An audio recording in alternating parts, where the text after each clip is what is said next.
Good evening, everyone. Thank you for joining us for the final session of the Middle Passage Ceremonies and Port Markers Project's August 2022 series. Middle Passage Ceremonies and Port Markers Project began its work remembering ancestors 11 years ago.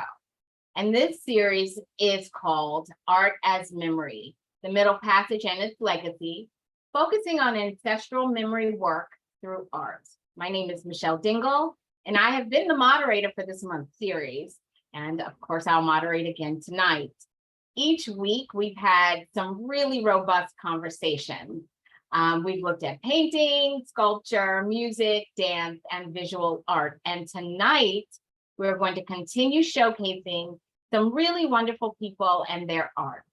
Tonight, we have two more really good, dynamic people that are going to talk about a couple of things. We've got Mr. Samuel Dinkins III, who will be joining us to discuss drumming. And we have Mr. Cortland Gilliam, who will be addressing the spoken word. So please welcome them both. Samuel Dinkins is the founder and president of the Dinky Drum Company, also known as DDC, located in Houston, Texas. DDC is a music education, performance, and entertainment company that has as its mission to provide knowledge and experiences which promote the enjoyment of music for a lifetime. At the DDC School of Music, children and adults are encouraged to learn through private and group instruction, performances, clinics, workshops, and recitals. And Mr. Dinkins is an active performer himself. He is a band leader, a music educator, and a clinician. We also have Cortland Gilliam. He is a poet, an educator, a documentary filmmaker, and doctoral candidate in education at the University of North Carolina at Chapel Hill. Through his creative works, he aims to explore and illuminate the hues and textures of racialized experiences, identities, and histories. Cultural space making and space taking are essential to his artistic and political practice and the way he aims to cultivate community through his work. Please join us in welcoming both Sam and Cortland to tonight's discussion. So if you've been with us for this series, you'll kind of know how tonight is going to go. I will ask some questions of each artist individually, and then during our conversation, each will present samples of their work and talk in depth about their work. And then after the conversations with both artists, we will then open it up to Q&A. Now, if you have questions for either one of our artists, feel free to use the Q&A function in Zoom. And you don't have to wait until we're done with the conversation to start using it. Go ahead and put in your questions. But just know we won't get to answering those questions until we get to the actual Q&A piece of this program. All right, so with that said, I want to jump right on in. Let's see, I am going to start with Cortland. Let's start with you. How are you today? I'm great. Thank you, Michelle, for the introduction. Thank you, everyone who is attending this event, for joining in. And I hope you find the presentations enjoyable and the conversation enriching. But I'm doing good. I'm excited and happy to be here. I am looking forward to the pieces that you have brought to this presentation today. So I'm going to ask you a couple of questions, and then we'll go and actually get a chance to look at the stuff that you've got for us, right? Okay, so when did you start with what you do? I mean, you do so much. You're a poet, you're an educator, you're a documentary filmmaker, which, by the way, I love my documentaries. And then on top of that, you're a doctoral candidate. That's a whole lot of stuff going on at once. What was the started with? And tell me what triggered that. And then tell me also how that evolved into everything that you're doing. Sure. Yeah, I'll try. I tend to wear a few different hats, and on any given day I could be wearing any of them. But I guess I'll start with the poetry. I've been writing, I think, consistently, or taking my writing seriously, probably since I was an undergraduate. at the University of North Carolina at Chapel Hill, which is also where I've returned to pursue my graduate studies and my PhD. So kind of going on, about 10 years now, is kind of where that started. And it just really grew out of a love for language. And as far as the material that I write about, and connecting that to kind of culture and history, I think that kind of folded into my writing as I grew up and I came into my own, and I learned about not only my personal experience being a Black American male, but learned about the history and learned about you know I was reading, and I'm just remembering moments in undergrad where I really kind of had this kind of conscious raising moment, and I realized I had been deprived of a lot of like Black education in my lower grade levels. And so I just like dove headfirst into a bunch of things. And so that just began to inform the writing that I did. And I found myself responding to a lot of the different kind of national moments of kind of, whether it was Black trauma or, national Black celebrations and moments of joy. So, I think for me, a turning point was Trayvon Martin, because that happened when I was an undergraduate. And that really impacted my writing a lot. And I've always loved history, so that's also informed it. But as it relates to some of the other work that I've gotten involved in, I think it's really taken off since I've been in grad school. I don't know if any people who are attending now came last week, but a lot of what the visual artist, Mr. Sims, I forget his first name, but what he presented on as it relates to kind of the Confederate history and the Confederate memorialization taking place across the South through the Confederate flags being removed from different places and Confederate monuments, that was happening where I was located and where I was learning, which is the University of North Carolina at Chapel Hill. Pretty famously, we had a group of student protesters and community members, anti-racist community members, topple a Confederate statue that was on our campus. And I was kind of, around the scene and involved in some of the graduate student organizing at that time. So that's shaped a lot of my more recent work. And again, getting back to cultural space taking and space making, really trying to push back against some of the currents of white supremacy within the Chapel Hill community and Chapel Hill space, and center the rich history of Black spaces that also exist here in North Carolina. So that's a little bit all over the place, but I think that's kind of where it started. It started in undergrad for me, and since I've come to grad school, I've gotten more involved with kind of the political side, with organizing, and I've always organized with my art. I'm always, I was invited to come to rallies to read poems. I was invited to come to rallies to engage in that way and share art as a way of bringing community together, as a way of teaching, I guess, about history. And yeah, it's kind of just became part of the fold of all the kind of creative work that I try to do. So I don't know if that quite gets at your question there, but that's a little bit. Interesting, because some of the artists that we've talked to prior always said like they knew right away when they were younger what their passion was. Did you feel that, or did you feel, I mean, I know it kind of kicked in later for you, but did you ever feel as though that was in you and you just didn't know how to express it, and then something like the Trayvon Martin incident was that thing that said, aha, this is how I can express it? Was it like that at all for you? Yeah, I think for as far as the poetry goes, for sure, the love of words and language has always been there. And my into poetry came through music first. I was a big fan of hip hop, and in high school I called myself being a little rapper. Writing lyrics here or there, and from time to time I still do. But it started with the love of music and storytelling, and that folded into the love of spoken word poetry. And I took that and then tried to really just kind of refine that love. So I guess I knew I really liked language early on, but it wasn't until later life experiences where I realized that, my words and poetry and art really is a conduit for, this larger storytelling. It's part of a larger narrative, a larger Black tradition. That came a lot later for me. Yeah. Mm-hmm. And tell me, since we are talking about the African American experience and how that ties in with art. Like, how does your art reflect that completely? Or do you think Mhm. more than just African American? Or to me, it sounds like it's all focused on that experience and whatever's happening within our community, within our culture. Would you agree with Yeah, that? Is sorry, it go ahead. expansive than that? Yeah, I think, I feel like for the most part, it's reflective of that. I think it goes beyond it in a sense of, as most poets do. I also write about like love and heartbreak and romance and stuff like that. So I do have those poems.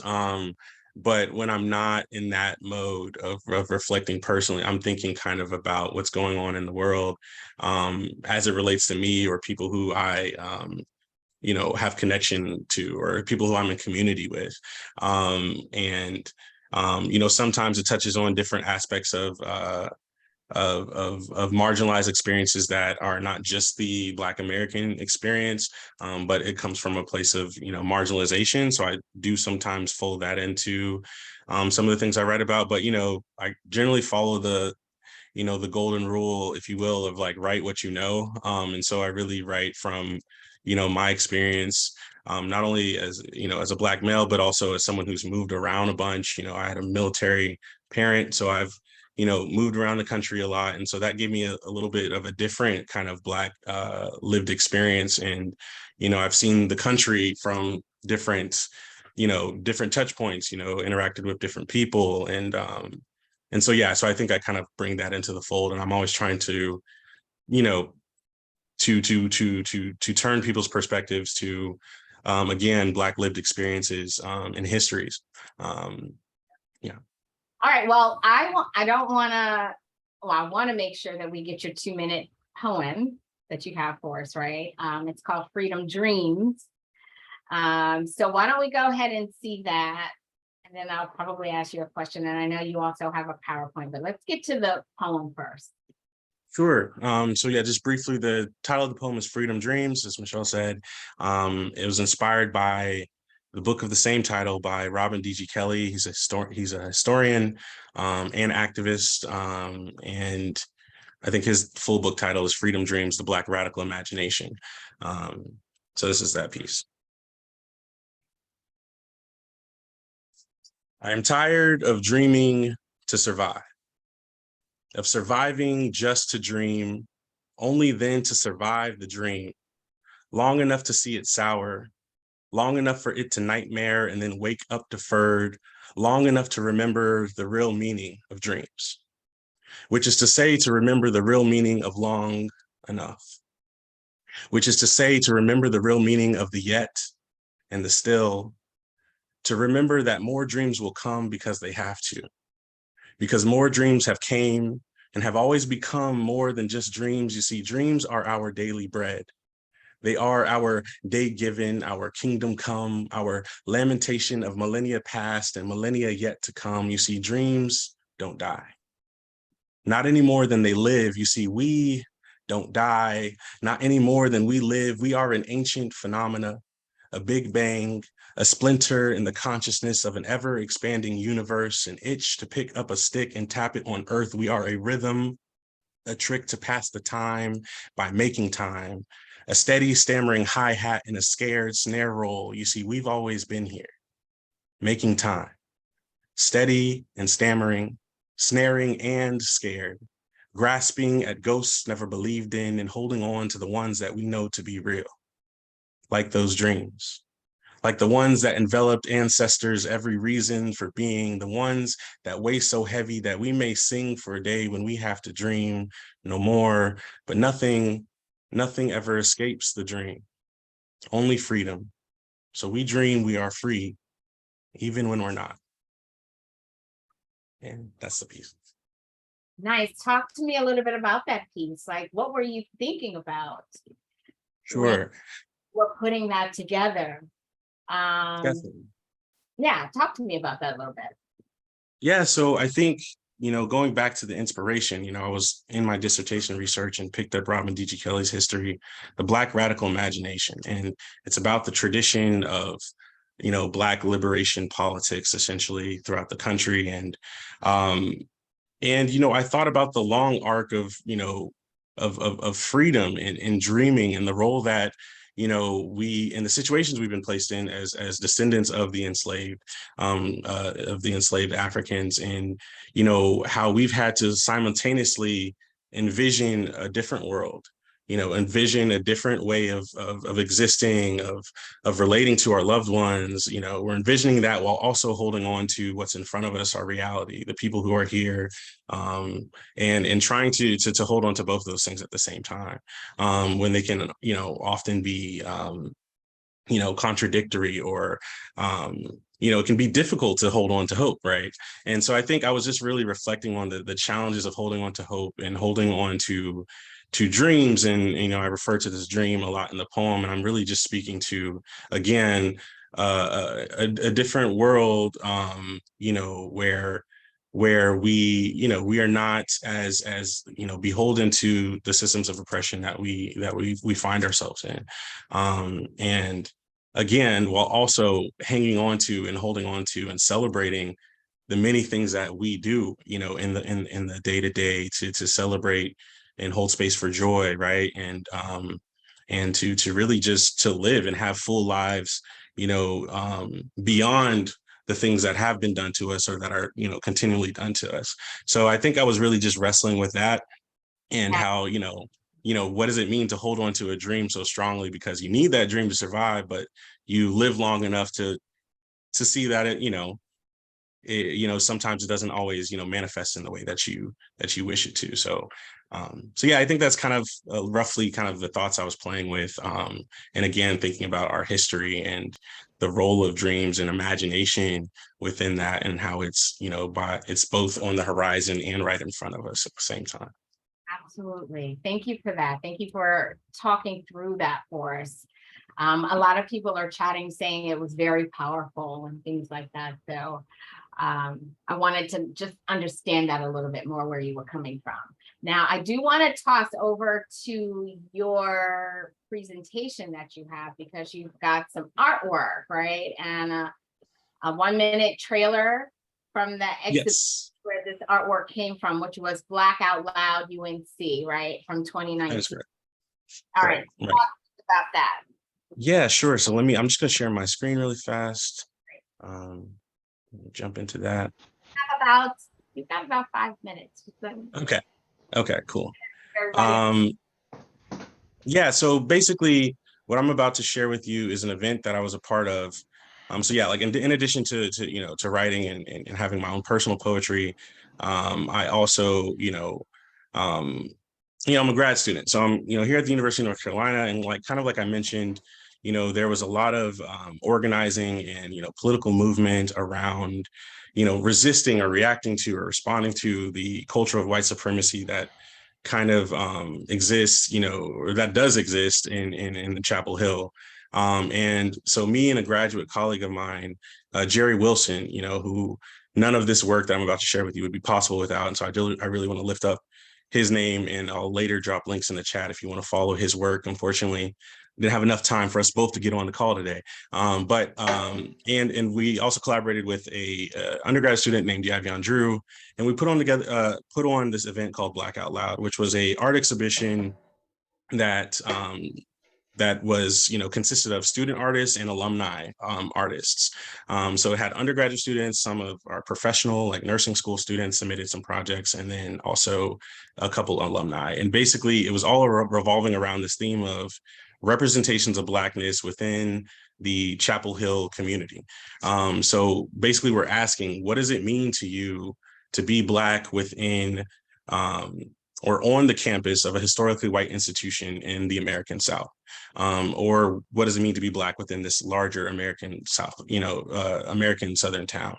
And so students respond to this call with various artwork, with sculpture, with paintings, some poems were submitted. We got back some short films. A musician, submitted an interactive kind of music installation thing. And so we took all of that artwork, we met with the artists, we had them help us build this event. Really, we didn't want to dictate it. Jerry and I didn't want to dictate it all ourselves. And we had the artists help us build this event. That was Black Out Loud. It was September 29th, 2019. It was a beautiful event. Over 150 people came out over the course of, two hours. And basically the first hour was an art gallery, art walk. And then the second hour was a performance block. And that's where this photo comes from. I'm sensitive to time, so I don't want to get too long-winded here, but just briefly, this event grew out of a protest that I was directly a part of with Jerry Wilson. And that's where this image comes from. Basically, Jerry and I committed to wearing nooses while on the campus of the University of North Carolina at Chapel Hill for as long as this Confederate statue stood on our campus. And, it was a huge act. It happened, that the first day or the day before the first day of classes in 2018. And it was also, we were following up on an event that happened earlier that year from another graduate student where they participated in an act of civil disobedience, where they poured a mixture of red paint and some of their own blood onto the statue to kind of contextualize that this Confederate soldier statue is a statue that represents violence. It represents a racial terror. It's not just some casual thing to pass by on your way to class, right? So our action was trying to kind of carry on the intensity of that action and do it in a different way, where we're connecting the symbolism of the noose to that of the Confederate history. And we can definitely return to questions if you have questions about this. There's a lot more explanation I can get into about our thinking with this. It was not an easy decision to do this. The last thing I'll say about it is that after we announced this protest, the statue was toppled like that night. So this was like the shortest lived protest ever in a sense, in that, the statue was toppled 3 hours after we announced this plan to wear these nooses. But we did later resume the protest because the Board of Trustees at the university were trying to return the Confederate statue after it had been erected. So we basically wore these nooses from December 3rd, 2018 through September of 2019. So we wore for around 9 months. So every day that we were on campus, we were wearing these nooses. And the event Black Out Loud grew out of that. This is just a little image. We had historical precedent for this. This is some students at Howard who also engaged in a similar protest in the 30s. But this is our event Black Out Loud because we wanted to turn the gaze from ourselves and our way of protesting to how are other Black students in the UNC community, how are they existing? How are they resisting? Are they choosing to not resist and push back against the cultures of the town, of the campus? And if they're not resisting, how do we honor that? How do we honor the many different ways of Black being in the space? So this is just some photos from the event. We had some artist cards. Here's some sculpture. You see some portrait, some photography in the background. Here's some more photography from an exhibition called Brown Skin Girls from Wanda Megan, very talented photojournalist. Here's another photo series that she did on Black masculinity. So just really just a lot of just really art, just celebrating Blackness within the Chapel Hill community. And I want to get to the quick trailer just so you can get a sense of the feel of the space. Yeah. I know I'm running out of time. So here's the trailer. Will I have time to show this or no? Or should we hold it? It's a minute. Yeah. About a minute. Yeah. We've got to move on because I want to make sure that we give Mr. Dinkins some time too. But go ahead and roll. Of course. So this is very quick.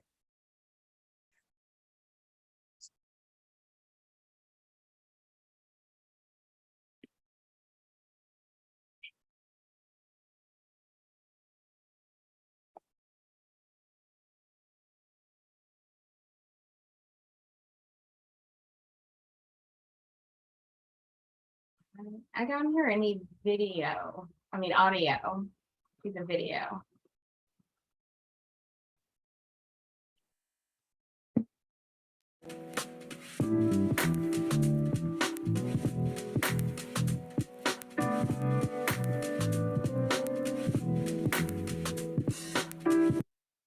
Yeah, so sorry about the audio part. It's just a little beat.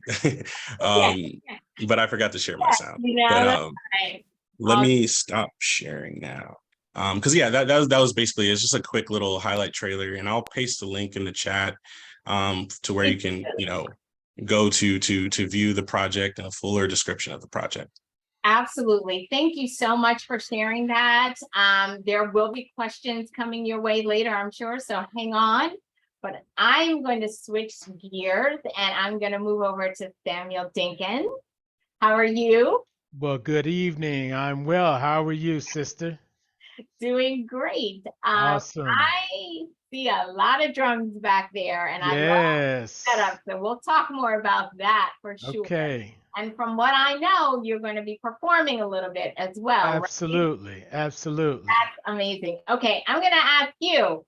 I've been on your website, if you know, Okay. I'm a stalker. I try to find out what I can about the people that I'm talking about. And you're a performer, you're in a band.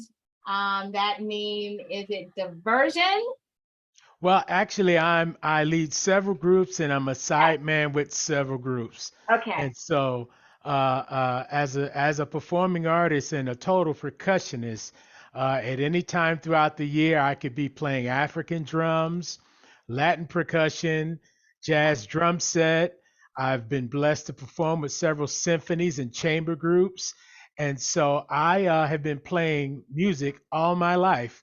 And as a percussionist, I feel blessed to be able to play any instrument that you could hit, beat, or strike to produce sound. Yeah, I was looking at all of the instruments that you play, which is just amazing. Because Thank you. it's all listed on your website. And what was really interesting were all of your educational performances that are also on your website. You do so Absolutely. many. I know jazz is really big for you, though. I see It is. behind It you. is. It is. But It's you America's classical music. People don't realize that.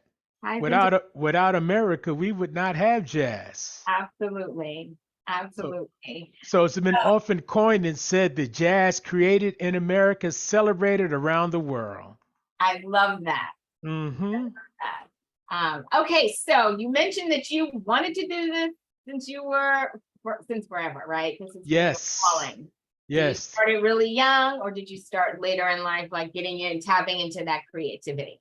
No, I actually started very young. I'm originally from Brooklyn, New York, and as a child, my great grandmother was a pianist. My mother was a singer, and in the large apartment that we lived in Brooklyn, they had a music listening room. And one Saturday morning, this 6-year-old Sam Dinkins III took the plastic blocks that him and his brother played with, separated them, and was playing along with the radio, creating rhythms and melodies with my hands on these plastic blocks. And my mother and my aunt heard this and came back to the music room because this is actually the early 70s, so they thought it was some new song on the radio, and it was me playing on the plastic blocks. Wow, how important is Yes. that? Yes. Were they completely shocked? They were like, wait, Oh, so he had that in him. my aunt immediately told my mother, "You got to get that boy some music lessons." That's good. Yes. And so I have been doing it for close to 50 years now. Okay, so someone typed in a child prodigy. Yes, I guess you could say that. Yes, you could. Because I could replicate what I hear before I actually learn how to read music and play what was on the paper. And not too many people can do that. That is definitely a talent. Yes, That is absolutely. That's a blessing. level. Yes. Okay, so tell me, I mean, obviously your art reflects the African American experience. Why is that so important for you to tell the African American story? It I is, get it back as is, far back to the Middle Passage, right? Talk to me yes. about why that's so important to you. It is very important because our story has often been undertold or not told. And the only way that we can pass this music, this history, art, and culture on to our next generation is to teach them. So Mhm. if we don't teach them, if our art doesn't have any meaning or any value or any substance, our children will never have any value history, art, culture, and substance. We can't always give credit to the music that they like to hear and claim that's going to be their introduction to the world. Because as we know, music can be positive, it can be negative, it could impact many lifestyles, many journeys. And if they're only getting, say, music from the hip hop urban experience, the child of Brooklyn that I am, then I know that's not enough information to help them to be successful. So we want to continue, and I want to continue to use music, history, art, and culture to save our world and save our children and keep the legacy of Black Americans going. I love that. Thank ready you. to perform? You ready to Oh, yeah, I'm always ready to perform. I'm always ready to perform. And I think we all want to hear what is about to come from that drum and whatever else you've got going on there. So Absolutely. it's yours. Go Thank for it. you. Fanga Olafia.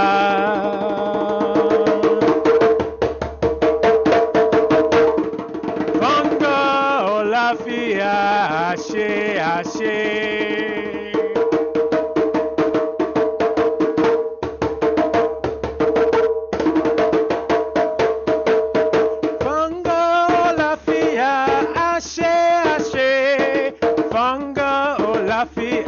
Ashe, ashe, fanga olafia, ashe, ashe, ashe, ashe, ashe, ashe, ashe, ashe, ashe, fanga olafia, ashe, ashe, fanga olafia, ashe, ashe. Funga alafia means welcome. And the response to the welcome is ashe, ashe.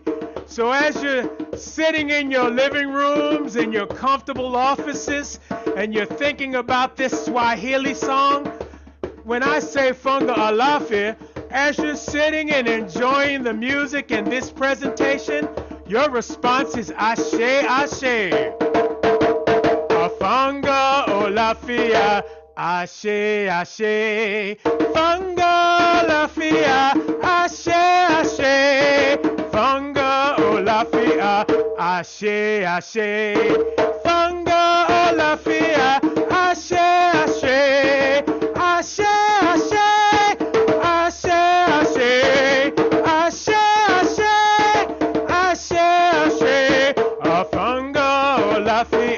ashe, ashe, fanga olafia, ashe, ashe.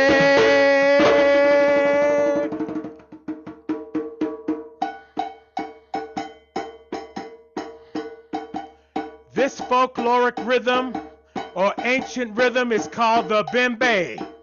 The bembe is an African rhythm that's been used for all kinds of purposes.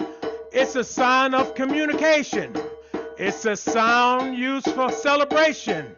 It's a sound used for interpreting the stories of the griots.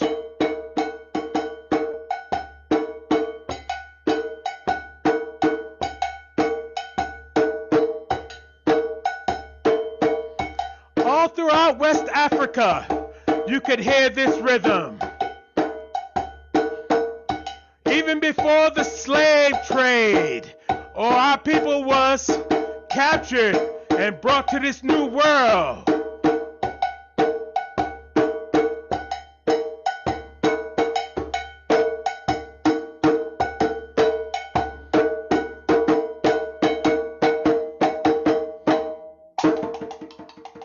And then the ships came. And the ships came from Europe to Africa, from Africa to the Caribbean, from the Caribbean to the Americas. The ships came, stolen from Africa, brought to America, human cargo, sold like animals, chattel, even considered subhuman. And the ships came. the Phoenix, the Orion, the Medusa, the Othello, the Enterprise, the Constitution, the Saint Marcus, the Gideon, the Aletta Maria, the Anna Katharina, and the ships came, many, many more. And as those ships came and they brought our brothers and sisters through this middle passage, many of us didn't make it, but many of us survived, as is evident of us here together. And the ships came, and the ships came, and the ships came.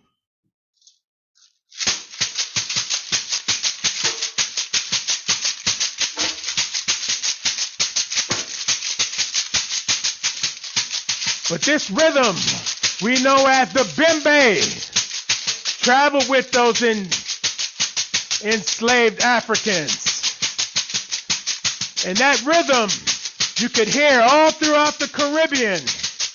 You could hear it in South America, in Brazil. Even you can hear it in New Orleans, Louisiana.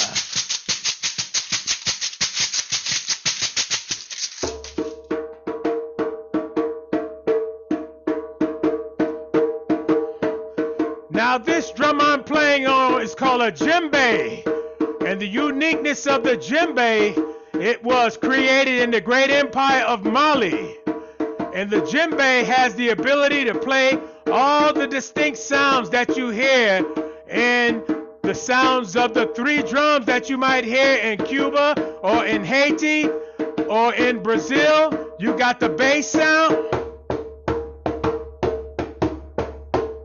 You got the open tone. You got the high pitch.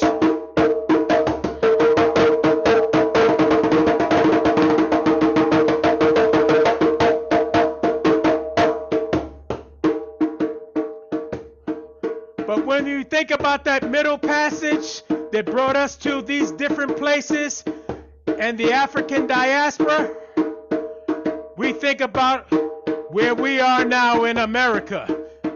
Brothers and sisters, did you know we were not allowed to have the drum in South places of South America? And I'm talking about Southern America, the Gulf Coast, South Carolina, Virginia. They did not want us to have the drum, all the African garb, all the food, because it would remind us of our ancestral home. But there was one place in America that the people had the drum.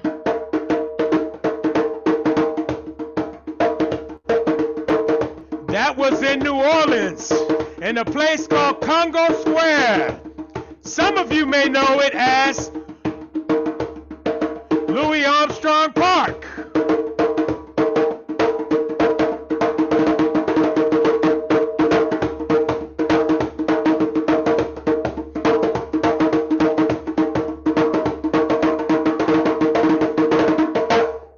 So here's the story.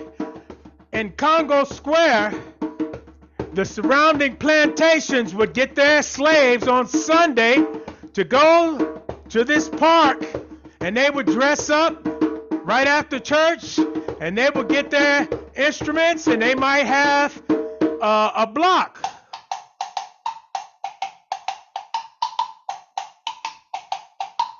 And the women would dance, sing, and singing, and they would have competitions.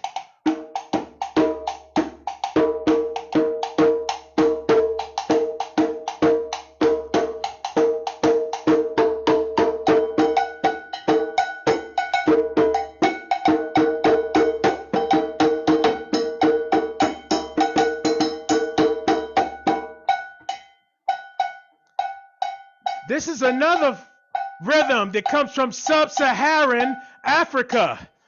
Now in the Caribbean, they call it the clave.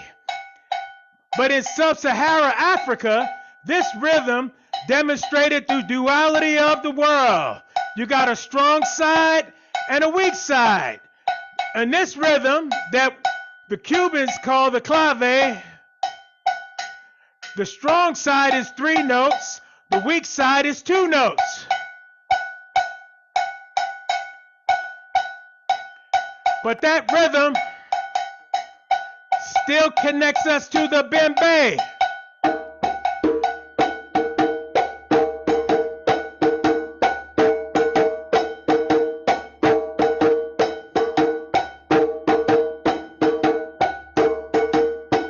So the story that in spite of those who enslaved our ancestors trying to keep the drum and the rhythms from us, that rhythm traveled with those slaves, those African people, those enslaved people.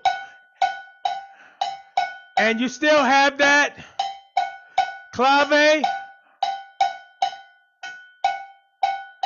that bembe.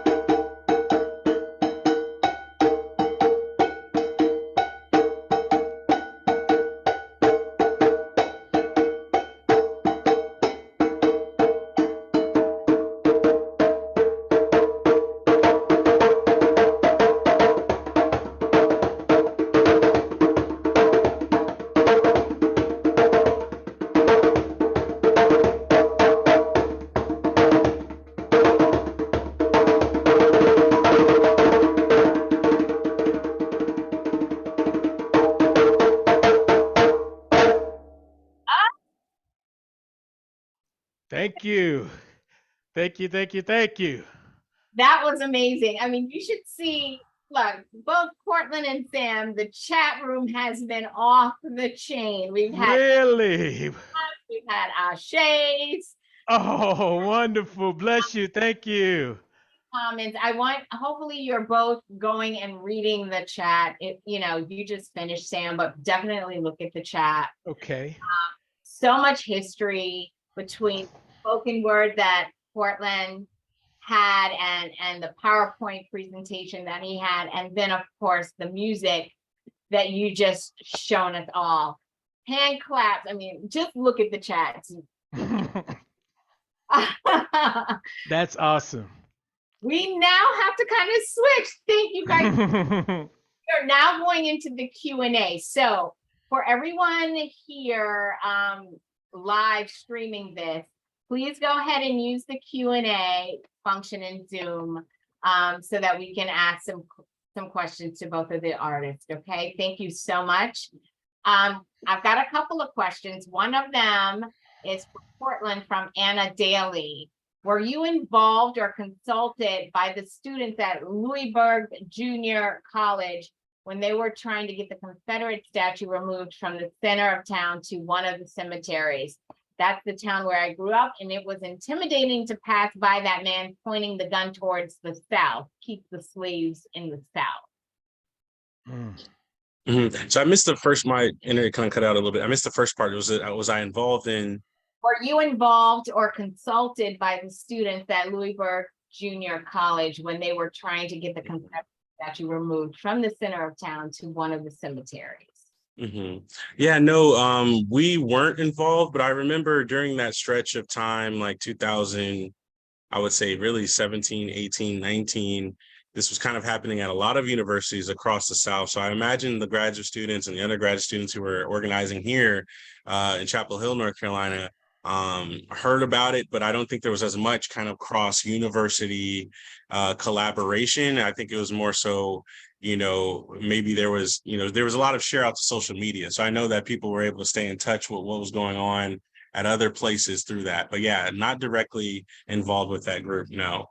But I do feel for you and your experience that you shared. Thank you for sharing that, of having to walk past that and what that must have felt like to have that in your town. It's definitely something that students for generations at UNC's history, for as long as they were admitting Black students at UNC, Black students have been protesting that statue, so it's definitely a similar kind of struggle. Okay, thank you. This question is to Sam. Why are the rhythms specifically called sub-Saharan versus African when we know Africans lived all over the entire continent before a Sahara desert? And then there was a follow-up to that, a little background to that question. This came from Ed Tellis, by the way. Dr. Rebecca Futo Kennedy of Denison University explains in Herodotus of Ancient Africa, there is no sub-Saharan Africa. So, And and all of that is valid. What was the follow-up question? But I would say to you all that just like we don't know our names when Africa was colonialized by the European superpowers, if you look at the history, every country in Africa was colonized except for Ethiopia. Now, in reference to the phrase sub-Saharan, when you look at the transatlantic slave trade, the majority of us who were brought to South America, the Caribbean, and America came from below that Saharan desert, if you would. What is the ancient name of the Saharan desert? I don't know, but I'd love to know. But I do know that Ghana, I do know that the Western African nations of all of those areas where we came from, those rhythms that I share with you are indigenous to those people. Nigeria, Mali, Ghana, Burkina Faso, all of those rhythms are associated with those tribes and those nations. And so the whole discovery of the clave that has been often associated with the Afro-Caribbean island nations of Cuba, Hispaniola, for those of you that may not know, the island of Hispaniola, half of it is Dominican Republic, the other half is Haiti, Puerto Rico, the northern countries of South America, Venezuela, and even in New Orleans. All of these areas have embraced these rhythms that we know as Bembe, that we know as the sub-Saharan rhythm, which is also associated with the clave. So that's where the story comes from. All right, and I've got 3 questions, about 5 minutes. We're going to get through these. And that's Okay. to you, Sam, from Joan Hobart Hubert. What is your heritage connection to Africa? So when I did my my lineage, it appears that I'm 20% Guyanese, another 25% Nigeria, and I got a couple of percentages of those European people in me. But for the most part, my connection to Africa is through Western Africa of Ghana and of course there's a coastal part of Nigeria, but also there's a central part of Nigeria. So I'm connected by those two regions primarily. All right, a question from Katara Alim. And this is to both of you, both Cortland and Sam. When you perform, what do you feel and what do you hope the audience takes away? Brother Cortland, you can start that one. Okay. Yeah, that's a great question. It's interesting because when I get up and I perform, I have all these nerves, and then I get up, and as soon as I start performing, the mind kind of goes blank, and then I'm just a channel. I'm channeling of experience, of all of that. And so I guess I feel connected, I feel connected to audience. I feel really, it's a very like emotive thing. It's a lot of emotion that comes out in my performance. And what do I hope the audience feels? I hope they feel something. I don't, necessarily want them to feel a particular thing from my poems, but I hope that they feel something, and that they think about, the words, and that the words, sit with their spirit in a way. Either, it provokes them to think differently, or maybe it affirms them, maybe it's to support something that they've already been thinking about. But yeah, I just want them to feel something and connect with the words. Wonderful. I feel the same, but I also connect my performances and my music educational services, as well as my educational shows that I take to elementary schools and middle schools and high schools. I want to change lives. I want this music and this experience I share with them. So I often refer to the the the hook of my company to provide knowledge and experiences which provide the enjoyment of music for a lifetime. I want to give a person an experience that might inspire them in whatever way they want to communicate. Whatever their gift is that God has blessed them, I want them to take this experience from my performances and hopefully enhance their lives so that they can take their skill set and use it to do the same thing. Each one teach one, each one reach one. Thank you. All right, I think I can take one more question. This is from Joan Hobart Hubert as well to Cortland. Do you have ancestors who were enslaved in North Carolina?